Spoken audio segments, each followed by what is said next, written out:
Good morning class 9। आज हम गृह विज्ञान में पढ़ेंगे अर्थव्यवस्था।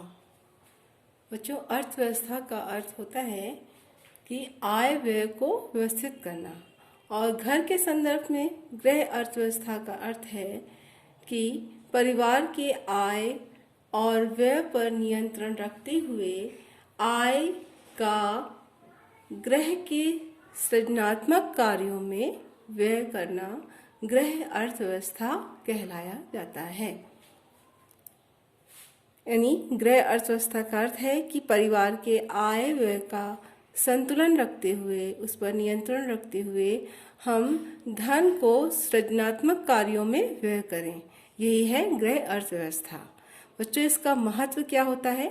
इसका महत्व है परिवार का कुशल संचालन, दूसरा जीवन स्तर को ऊंचा उठाना, तीसरा सुख समृद्धि के लक्ष्य की प्राप्ति, नेक्स्ट है परिवार के सदस्यों को संतुष्ट करना और परिवार को ऋण से बचाना।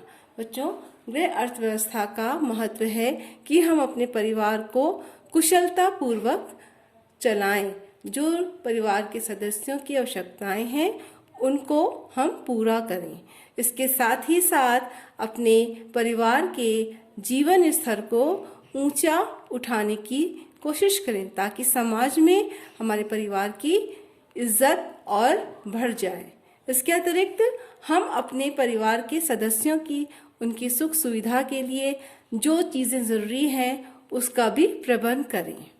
इसके अतिरिक्त परिवार के प्रत्येक सदस्यों की आवश्यकताओं की पूर्ति करते हुए उनको अधिकतम संतुष्ट करना भी परिवार के गृह अर्थव्यवस्था के अंतर्गत आता है। इसके अतिरिक्त बच्चों, जो हमारी आय है उतने ही आय में हम अपने परिवार के प्रत्येक सदस्यों की आवश्यकताओं को पूरा करते हुए कुछ धन बचा लें जो आकस्मिक आवश्यकताओं के आने पर हमारी मदद कर सके, जिससे परिवार को ऋण से बचाया जाए। बच्चों, गृह अर्थव्यवस्था के महत्व के बाद हम देखते हैं कि सफल गृह अर्थव्यवस्था की क्या विशेषताएं होनी चाहिए। यानी गृहिणी में ऐसा गुण होना चाहिए जिससे उसके परिवार की अर्थव्यवस्था सफल रहे। इसके लिए उसे कुछ पॉइंट्स को ध्यान में रखना चाहिए, जैसे मूलभूत आवश्यकताएं को प्राथमिकता देना। परिवार के सदस्यों की मूलभूत आवश्यकताएं होती हैं बच्चों, रोटी, कपड़ा और मकान। यानी जो हमारा भारत का अधिकतम मध्यम वर्ग है या निम्न वर्ग है, उस वर्ग में ज़्यादातर पैसा रोटी, कपड़ा और मकान में ही खर्च किया जाता है।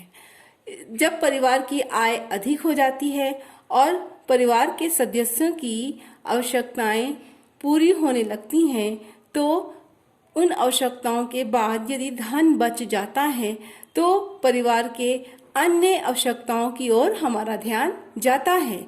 ऐसी आवश्यकताएं बच्चों आरामदायक या विलासिता पूर्वक आवश्यकताएं होती हैं। जैसे घर में पंखा है तो कूलर लगा लिया, कूलर कम ठंडा कर रहा है तो हमारे पास पैसा अधिक है, हमारे पास व्यय के बाद पैसा बच जाता है तो हमने एसी का प्रबंध कर लिया, एसी लगा लिया। एक रूम है, अगर परिवार में 4 बच्चे हैं तो हर बच्चों के लिए अलग अलग कमरे का निर्माण करा लिया। ठीक है, अगर हमारे पास स्कूटर है तो हमारे पास धन बच गया है तो हमने आरामदायक आवश्यकताओं को ध्यान में रखते हुए कार खरीद लिया। तो ये सारी आवश्यकताएं होती हैं आरामदायक या विलासिता पूर्वक आवश्यकताएं।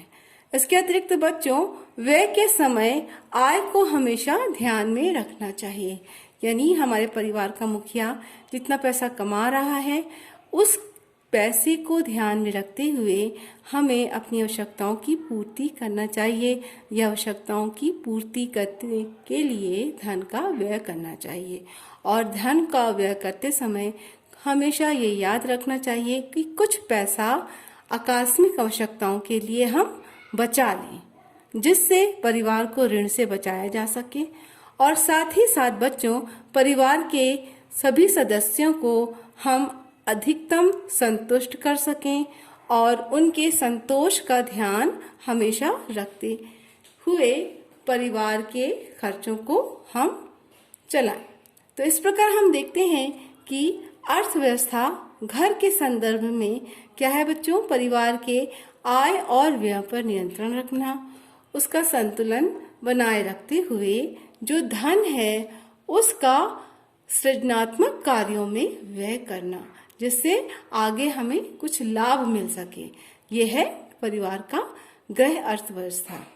बच्चों आज का इतना देखते हुए हम कुछ क्वेश्चन दे रहे हैं अर्थव्यवस्था के ही संबंध में कि अर्थव्यवस्था किसे कहते हैं और गृह अर्थव्यवस्था किसे कहते हैं।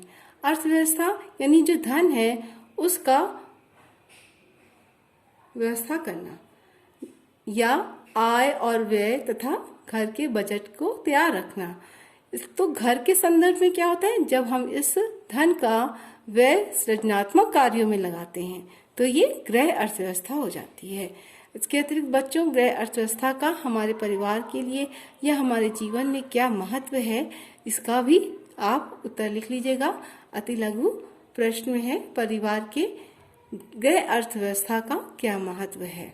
तो परिवार का कुशल संचालन करना, उसके जीवन को ऊंचा उठाना, उसकी सुख समृद्धि का ध्यान रखना और परिवार के सभी सदस्यों को संतुष्ट करते हुए परिवार को ऋण से बचाना। आज इस क्लास में इतना ही करिएगा। आगे की क्लास में हम देखेंगे कि आवश्यकताएं कितनी प्रकार की होती हैं।